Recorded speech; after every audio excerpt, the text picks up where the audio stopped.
to add on the larva as that second queen does finish. And the question is, what will Huk do on this map? Look at how spread open this natural expansion is. On Lost Temple, you could always wall off this front easily, but not on Shattered Temple. Looks like it's going to be the 3-gate, as we've seen Huk demonstrate a lot of flexibility with that style.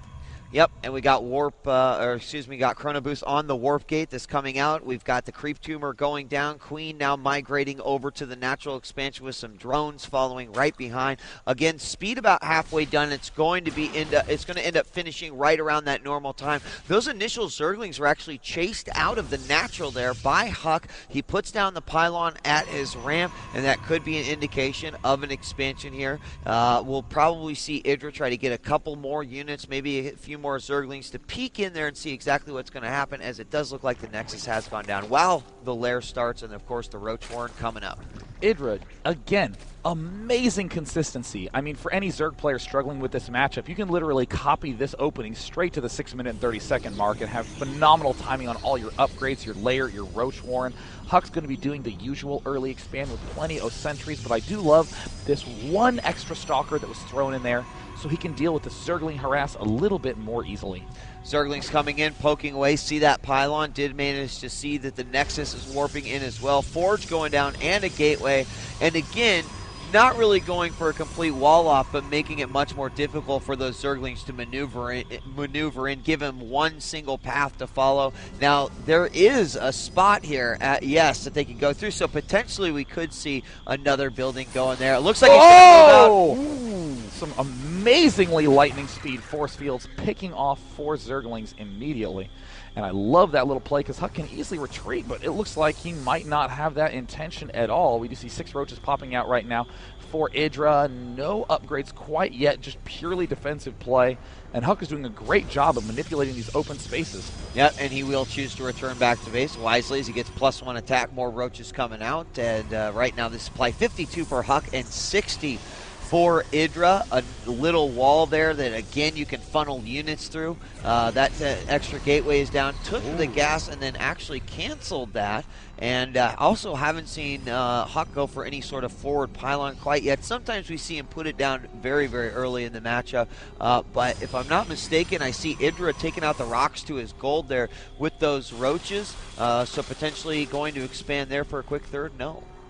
Looks like he's having some second thoughts about that, but again, going for the burrowing plus tunneling claw combination, continuing to get more and more drones as well. Idra, again, very, very responsible about making sure his drone count is extremely high, but I'm a little concerned about this 5th gate coming up from Huk. That could potentially mean a really quick attack. We're seeing that sentry count very high, 10 sentries, and Huk's moving out with an MC-style mass sentry force right at the 9-minute mark. And will be interesting to see if this will be successful. Zerglings on hold position at the Zelnaga Tower will be chased away, and he did get a good look at that army. So response, well, Burrow's going to finish, Tunneling Claws is going to finish, and no observer out at that point. There's the pylon just on the outside of that creep, and it looks like he is going to move forward. Force fields can do some serious damage here. They do separate out a few of those roaches. We have 9 more on the way. They will go ahead and burrow it, basically stopping any damage from being done. Pylon is in the back, but he can move forward and start working on the queen and any drones as well. Got to watch out for those roaches popping back up, but as they individually pop out, he can take them out as well. And here comes all the roaches from Idra. There's the unburrow. We do see another force field on the ramp. We see Idra able to unburrow and immediately reinforce, but there is a lot of Idra left the game. Wow. Congrats to Huk for winning 2-1 against Idra. Advancing actually 1-2 against Idra. Idra apparently just leaving that with a lot of frustration. I mean, the unit count from Huk, as we re-examined, was far too high. Only 12 roaches against a grand total of 7 stalkers. We had those 10 sentries and a couple more zealots also in the fray. Huk just having an amazing timing push there in that last game. And you also got to consider, again, the psychology of that matchup. Huk revealing he didn't have to say anything, but you know what? A little bit of edge. Hey, just so you know, like a friendly tip, but they were hallucinated void rays. Idra didn't really want to hear it. And you know, ultimately, again, I mean, I can't stress it enough. You if you play with emotion, you often can make many mistakes. You can maybe not have the best judgment in the world. Not necessarily saying that's what happened here, but something to consider. Huk really played well. I think the end of that last game, or the game 2, is something that will sort of go down in esports history.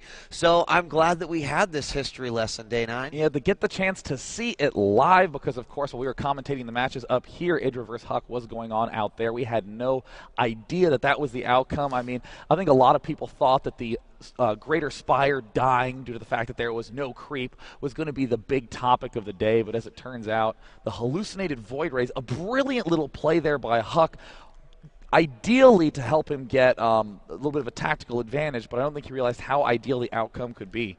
I mean, just a very shocking result in that second game. And this morning, JP and I were actually talking about the fact that we've seen hallucination used more for the scouting. And in the past, we have seen these fake army hallucinations, like, you know, do some damage. More on like ladder, right? Tanks and exactly. Stuff. But to think that we would actually see it utilized in a game like this here today, you know, I'm kind of glad. Again, StarCraft continues to evolve, and that was a pretty awesome strategy. Idra does go down, and Huk takes the win.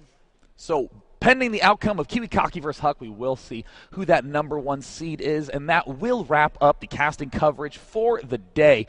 Do believe we'll be starting bright and early tomorrow, Dr. Weed, as we got to go through that entire championship bracket where all those seeds that have been playing out in the last 2 days are going to play out, with some people starting off farther in the tournament against weaker players, other people having to play a lot more rounds. Yeah, and official start time, I believe, well, I'm not even going to throw out a time because I'm not going to pretend to know. I don't know at this time, but you are right. Still a lot more games to be played here, and definitely had some fun today watching those games, and some very, very interesting ones. I also got to watch the ones that you and JP casted, so took a seat in the crowd and just kind of enjoyed it. I'd like to give a big shout out to the crowd that made it out today. Yes. Huge props to all of you for staying